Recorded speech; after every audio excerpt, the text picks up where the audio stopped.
हर हर गंगे नमामि गंगे। अगर आपके घर पर त्रिवेणी संगम का जल रखा हुआ है जो कि प्रयागराज से आप लाए हैं, या गंगा नदी का जल रखा हुआ है, तो यह दिव्य प्रयोग आपके भाग्य की रेखाओं को प्रबल कर सकता है।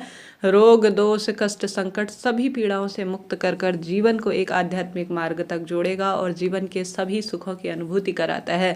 आप जानते होंगे त्रिवेणी संगम का जल कोई साधारण जल नहीं है। गंगा मैया जो कि सबसे पवित्र मानी जाती है, अगर उनके साथ जमुना मैया और सरस्वती मैया का मिलन होता है तो यह एक पावन अमृत की बूंद कहा जाता है। इस कारण से ही इसे अमृत स्नान, शाही स्नान स्वरूप में कहा गया है। लाखों करोड़ों भक्त ऐसे ही नहीं प्रयागराज की धरती पर आते हैं। ऐसे में आप सभी को आवश्यक रूप से यह कार्य अपने घर बैठे करना है। आप जानते होंगे, आप भी अगर प्रयागराज गए हैं या अपने जानने वाले से आपने प्रयागराज त्रिवेणी संगम का जल मंगाया है तो आप बहुत भाग्यशाली हैं। आप जानते होंगे गंगा मैया अपने आप में पावन पवित्र है। कई वर्षों तक गंगा नदी का जल अगर घर पर बोतल में बंद करके रखा जाए, सारी चीज़ें खराब हो जाती है, सारी चीज़ें अपवित्र हो जाती हैं, परंतु गंगा जल एक ऐसी वस्तु है जो कभी भी अपवित्र नहीं होती। घर में सूतक पातक की स्थिति हो गई है, जन्म मृत्यु का जो है समय है, या कोई भी ऐसी स्थिति है, उस समय सभी चीज़ें अपवित्र हो जाती है, सभी चीज़ों को धोना पड़ता है। परंतु गंगाजल एक ऐसी वस्तु होती है जो कि किसी भी स्वरूप में, घर में जन्म हुआ हो, सूतक लगा हो या मृत्यु पातक की स्थिति हो, तो भी जो है उसको अशुद्ध नहीं माना जाता। उसको आप स्पर्श कर कर स्वयं जो है अपने ऊपर छिड़काव कर सकते हैं।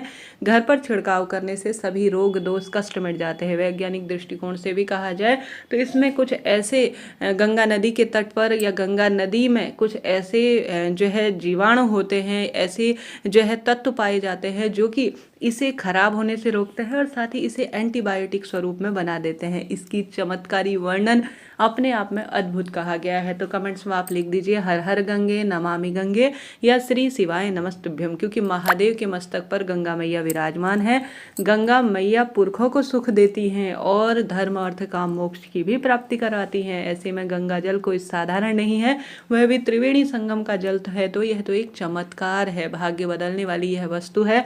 इसका प्रयोग आपको घर पर कैसे करना है, ध्यान से सुने। सबसे पहले गुरुजी कहते हैं, अगर पवित्र गंगा नदी का जल घर में आता है या त्रिवेणी संगम का जल घर में आता है तो थोड़ी देर उसे अपने घर की रसोई में रखना चाहिए। रसोई में मां अन्नपूर्णा का वास होता है, पितरों का वास माना जाता है, ऐसी मान्यता है। जो भी भक्तजन त्रिवेणी संगम या गंगा जल थोड़ी देर अपने घर की रसोई में रखकर बाद में उसे अपने घर के मंदिर में रख देता है। हर समय रसोई में रखने की आवश्यकता नहीं। देखिए, हर घर एक जैसा नहीं होता। कई घरों में प्याज लहसुन तामसिक चीज़ें भी खाई जाती हैं, तो रसोई में रखना इसे शुभ नहीं होगा। बस 2 मिनट रसोई में रखें, पितरों का स्मरण कर कर जिस भी बर्तन में आप लाए हैं उसे अपने घर के मंदिर में रख लीजिए। अब कहीं त्रिवेणी संगम या गंगाजल ही आप लाए हैं किसी बोतल में भरकर, तो प्लास्टिक में ला रहे हैं, वहां से आप लाए हैं, कोई बात नहीं, लेकर आ गए हैं। देखिए, जैसी परिस्थिति है, जिस भी स्वरूप में परिस्थिति है, उसी अनुसार कार्य करना पड़ेगा।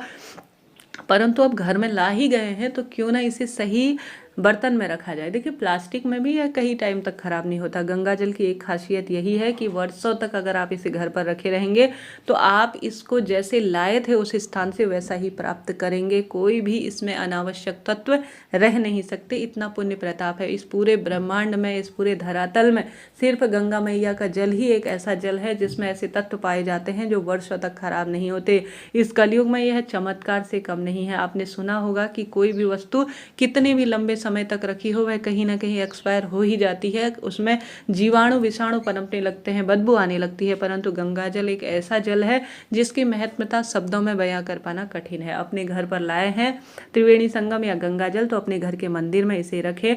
संभव हो तो किसी तांबे के बर्तन में, किसी जो है स्टील के बर्तन में, किसी कांसे के बर्तन में प्राचीनतम से समय से गंगा जली को रखा जाता था, सुरक्षित रखा जाता था, ताकि यह और अधिक प्रभावी हो जाए और इसका जब हम दिव्य प्रयोग करें तो यह भाग्य बदलने वाला हो। तो आप सभी अगर प्लास्टिक में इसे रखे हैं तो निकाल दीजिए और इसे अच्छे बर्तन में रखें। अगर नहीं है स्टील तांबा पीतल का बर्तन तो कोई बात नहीं, प्लास्टिक में रखने में भी कोई दोष नहीं है।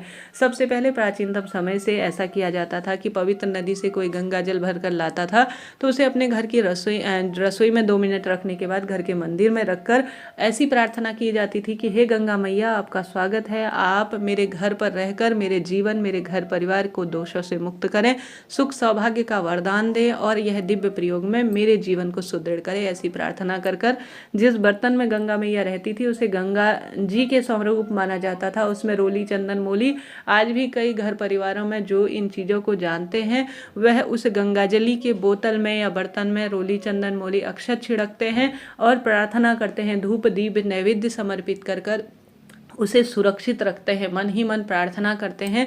यह बहुत दिव्य प्रयोग माना जाता है। ऐसा आपको भी करना चाहिए अगर आपके घर पर त्रिवेणी संगम का जल आया है तो। इसके साथ ही आपको हमेशा ही मैं बताते आ रही हूँ, आपको त्रिवेणी संगम का जल घर पर लाना चाहिए। गंगा नदी किसी भी स्वरूप में बहुत फल देने वाली होती है, घर पर लाकर स्थापित पर करें, परंतु कहाँ का जल नहीं लाना चाहिए यह ध्यान से सुने। आपको काशी का जल कभी भी घर पर नहीं लाना चाहिए। काशी का जल घर लाना एक तरह से पाप के समान माना जाता है। यह मैं कोई मनगढ़ंत लिखी पड़ी बातें नहीं, यह ऐसी बातें हैं जिनका प्रमाण मिलता है। यह कोई बनावटी बातें नहीं है। आप किसी भी गुरुजन के मुख से यूट्यूब में सर्च कर लीजिए कि काशी का जल घर पर क्यों नहीं लाना चाहिए, तो मैं तो कम पढ़ी लिखी हूँ, मैं तो अपनी बात कहूँगी, क्योंकि वेद शास्त्रों का हम इतना ज्ञान नहीं रखते, हम इतने प्रबल जो है विद्वान नहीं हैं। हमसे कई ज़्यादा बड़े जो है पढ़े लिखे विद्वान जिनको वेद शास्त्रों का बहुत गहन अध्ययन है, उन्होंने स्पष्ट अपने मुख से कहा है कि काशी का जल क्यों नहीं लाना चाहिए।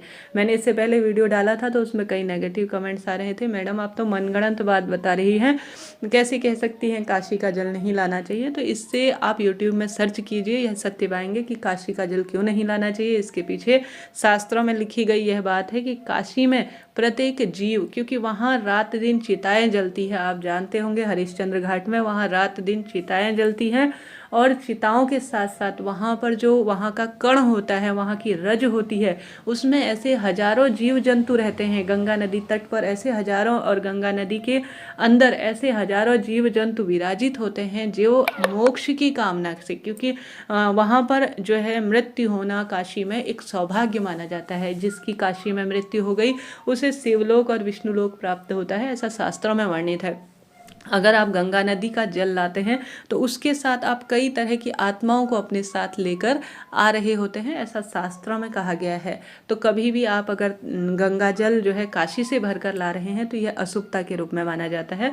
तो चीज़ों का ध्यान रखें। वहाँ जो मृत आत्माएं हैं वह अतृप्त अवस्था में भी रहती हैं, और कई तरह के जीव होते हैं जो नदी में प्रवाहित होते होते या किसी न किसी स्वरूप में जो है वहाँ रात दिन विचरण कर रहे होते हैं मोक्ष की लालायितता को लेकर। तो ऐसे में उनको उस धरती से आप अलग कर रहे हैं जल के माध्यम से। तो ऐसे में आप सभी को वहाँ का जल नहीं लाना है। किसी कारण से आपके कमेंट्स आए थे कि दीदी आपने पहले बताया था, ऐसी स्थिति में अब हम ला गए हैं काशी का जल, हमें क्या करना चाहिए। तो किसी मंदिर में ले जाकर शिवलिंग पर आप उसे पूरे जल को समर्पित कर दीजिए। बस यही सबसे बड़ा पुण्य माना जाएगा कि आप महादेव की शरणागति उन्हें दे रहे हैं। तो इन चीज़ों को आप नोट करते हुए चलिएगा। काशी का जल आपको कभी भी घर पर भरकर नहीं लाना है। बात कर लेते हैं त्रिवेणी संगम और हरिद्वार के जल की। तो वहाँ से जल आप भर कर ला रहे हैं तो वहाँ दान दक्षिणा देकर लाए। प्रकृति की चीज़ें हैं परंतु वहाँ से आप ला रहे हैं तो यह दोष कहा जाता है। जब उस वस्तु को में जो है कई तरह की साफ सफाई के कार्य में वहाँ लोग रहते हैं और कहीं ना कहीं किसी न किसी स्वरूप में कहीं की वस्तु को आप अपने साथ लेकर आ रहे हैं तो उसके बदले कुछ दान देकर आते हैं, तभी वह वस्तु हमें फल देने वाली होती है। तो त्रिवेणी संगम हो या किसी भी पवित्र सरोवर का आप जल लाए हैं तो वहाँ 10 रुपये ही सही, 20 रुपये ही सही, अपनी क्षमता शक्ति सामर्थ्य अनुसार कम ज़्यादा दान करते हैं, तभी वहाँ से आप कोई जल अपने साथ लाते हैं तो वह तुरंत फल देने वाला होता है। अब बात कर लेते हैं त्रिवेणी संगम के जल का या गंगा जल का आपको प्रयोग कैसे करना चाहिए। किसी भी श्रेष्ठ तिथि पर, देखिए कभी भी आपके घर पर पितरों का श्राद्ध हो या आपके पितरों की तिथि पड़ती हो या आप खुद से कभी तर्पण वगैरह करने का आपका मन होता है तो आप उसमें त्रिवेणी संगम का जल प्रयोग कर सकते हैं। इससे पितृ तृप्त होते हैं और रोग दोष कष्ट संकट पीड़ा से मुक्ति मिलती है। तो गंगा जल का प्रयोग सबसे पहले तर्पण इत्यादि के कार्य में लिया जाता है। इसमें काले तिल और गंगा जल की सबसे अधिक महत्वता है। साथ के साथ रोग दोष पितृ बाधा इत्यादि मुक्ति के लिए, पितृदोष से मुक्ति के लिए अमावस्या, पूर्णिमा, शिवरात्रि, मासिक शिवरात्रि, प्रदोष व्रत या जो भी यह श्रेष्ठ एकादशी वगैरह की तिथि आती है महीने की, जिस दिन आपका व्रत उपवास होता है उस दिन आपको शिवलिंग पर, क्योंकि महादेव को सबसे अधिक जो प्रिय होता है वह गंगा जल होता है, उनके मस्तक पर स्वयं गंगा मैया विराजित होती हैं। तो शिवलिंग पर आप समय समय पर इन विशेष तिथियों पर श्री शिवाय नमस्तुभ्यम या आप महामृत्युंजय मंत्र का जाप करते हुए गंगा जल जरूर से समर्पित करें। ऐसा करने से महादेव प्रसन्न होते हैं, कुंडली में नवग्रहों की दशा सुदृढ़ होती है और पितरों को मोक्ष मिलता है, जिससे कि शारीरिक मानसिक आर्थिक पीड़ाओं से अपने आप ही मुक्ति मिल जाती है। तो यह पहला प्रयोग करना है। और जो श्रेष्ठ तिथि आती है जिनका मैंने आपको वर्णन बताया, आप अपने नहाने के पानी में त्रिवेणी संगम का जल जरूर से मिलाएं। ऐसा करने से आप सीधे त्रिवेणी संगम या गंगा जल में स्नान करने का फल प्राप्त कर लेते हैं, ऐसा शास्त्र विधान कहता है। यह कार्य करें। कहीं सूतक पातक की स्थिति से आप आ गए हैं, जैसे दाह संस्कार से आपके पति वहां जाकर आए हैं, या आप किसी से मिलने गए हैं, आपको लगता है कि मुझे जो है मन घबरा सा रहा है किसी न किसी स्वरूप से, तो आप प्रभु का नाम मंत्र लेते हुए ओम नमो भगवते वासुदेवाय या माता रानी के किसी स्वरूप का या गंगा मैया का या किसी का भी ध्यान करते हुए उस त्रिवेणी संगम या जल को अपने ऊपर छिड़काव करते हैं, या आप जो है उस जल को ग्रहण करते हैं, थोड़ा सा आचमन करते हैं, तो भी कहा जाता है इससे शारीरिक मानसिक आर्थिक पीड़ाओं से मुक्ति मिलती है और मन डरा सा रहता है तो उससे भी मोक्ष मिलता है। जब ऐसे स्थानों पर से आप आते हैं, क्योंकि इनमें एंटीबायोटिक होता है, जो कि रोग दोष, कहीं से आप किसी से मिलने गए हैं दुख बीमारी में, ऐसा आपको लगता है कि यहाँ से कोई भारी बीमारी या मेरा मन विचलित रहता है, तो ऐसा ये कोई कही सुनी बातें नहीं है, ये सत्य बातें हैं। इनका छिड़काव अपने ऊपर करते हैं, इनका आचमन करते हैं तो बहुत सुख की अनुभूति होती है। साथ के साथ आपके घर पर मासिक धर्म की स्थिति है, सूतक पातक की स्थिति है, तो अपने घर पर इसको छिड़काव जरूर से करें। त्रिवेणी संगम का जल या गंगा जल अपने घर पर समय समय पर छिड़काव करने से शारीरिक मानसिक आर्थिक पीड़ाओं से अपने आप ही जो है परेशानियों से मुक्ति मिल जाती है, ऐसा शास्त्र कहता है। साथ के साथ जब कभी रात्रि में गंदे सपने आते हैं, पितर आपको ऐसा लगता है कि मुझे दिखाई दे रहे हैं या मेरी दिक्कत हो रही है, ऐसा मन कभी विचलित होता है या कहीं गलत जगह पैर वगैरह पड़ गया है, क्योंकि समाज में तमाम तरह के लोग हैं, आप जानते होंगे, कई तरह के अनावश्यक चीज़ों में भी लगे रहते हैं, चौराहे इत्यादि में पैर पड़ जाता है, या कभी ऐसा लगता है कि मेरा मन काफ़ी विचलित हो गया है,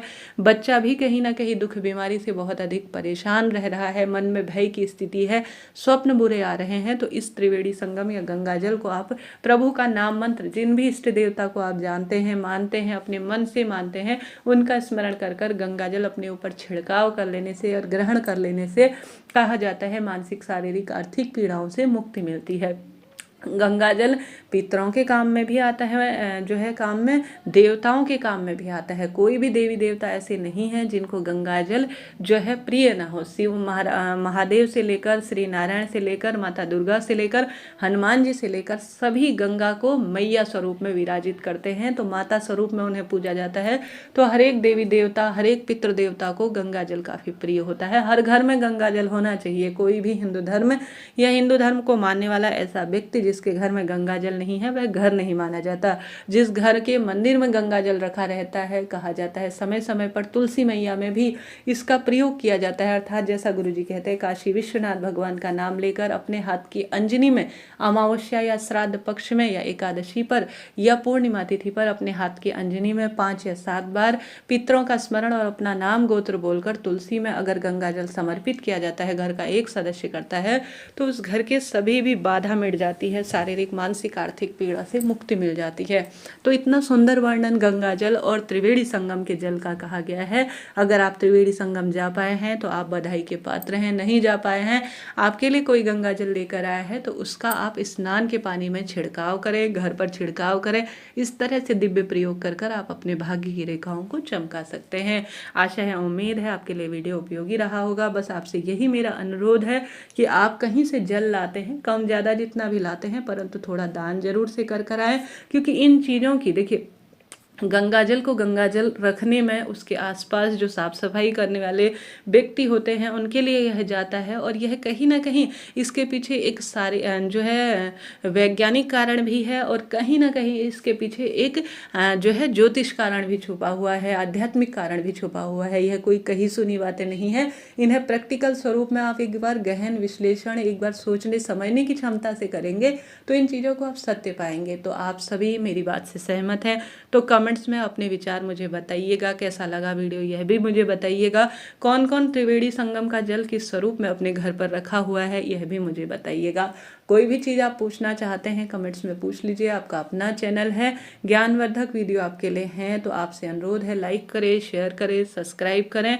यह कोई साधारण नहीं है। इसका वेद शास्त्रों में गंगा मैया अपने आप में सर्वश्रेष्ठ है। वह जहाँ जहाँ प्रवाहित होती है वहाँ खुशियाँ होती हैं। आप जानते होंगे हर स्वरूप में अन्न धन की बरकत होती है और अपने आप में यह सफल परिणाम देने वाली होती है। कई वर्षों से यह परंपराएं चली आ रही हैं जिनका आध्यात्मिक और वैज्ञानिक दृष्टिकोण से अपना एक महत्व है। आशा है, उम्मीद है आपके लिए ज्ञानवर्धक वीडियो रहा होगा। कमेंट्स में लिख दीजिए हर हर गंगे नमामि गंगे।